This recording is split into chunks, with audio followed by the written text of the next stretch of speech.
Hi, this is Gary Jones with the Digital Landscape TV. I'm here to give you some tips on shooting landscapes by moonlight. You know, once the sun goes down, most photographers go home. But if you want to get some great landscapes and have the landscape to yourself, prepare to stay out and take some moonlight landscapes. And here's how. First of all, know what the lows are going to be. Dress for being outside at night and know where you're going to be shooting. Be sure to dress accordingly, because you don't want to be out there and your fingers are too cold, or you've worn shorts and the mosquitoes are eating you alive and decide to pack it in and go home, because then you might miss some really great shots. So the first thing you want to do when you're in the field is make sure, besides having your camera with you, is to have a really good solid tripod.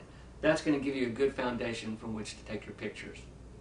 Now, when shooting, when there's a full moon, you'll have about an hour of sunlight, low sunlight that is, before the moon gets up fully into the sky and it becomes dark. So you have the opportunity to get your foreground with some light on it while still having the moon in the sky above the horizon. Now, a lot of people, when they go out and shoot, they expose for the mid-level and then they wind up with a moon that's gotten blown out.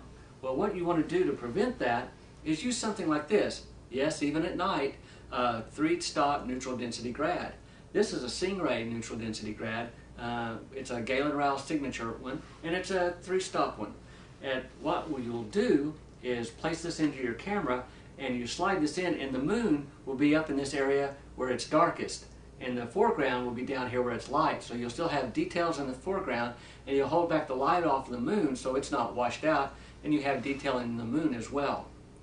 Now, when shooting at night, believe it or not, you want to shoot with an ISO of about 200. Because a higher ISO level is just going to induce noise into your photograph.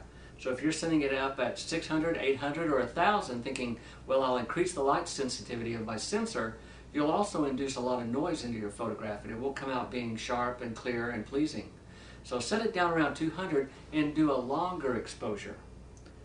Now, I also always use a cable release, or in my case, a remote control cable release.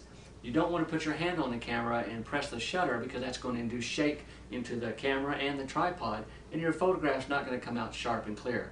So use a cable release or a remote, or if you don't have either one of those, set the auto timer on your camera for about 5 seconds, press the button for your shutter, step back.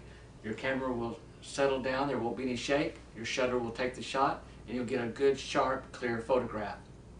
Now, I'm going to show you a shot I took in Breckenridge, Colorado recently under a full moon of a mountain range across the valley from us that had snow across the top of the mountain. I shot this at an ISO of 200 with an f5 f-stop, and I had it shot for at about 15 seconds. I generally keep my shots below 30 seconds because anything above that, you'll start getting star trails in them in the sky instead of those nice pinpoint type of shots that you probably want your stars to look like. So here's that shot. Let's take a look at it.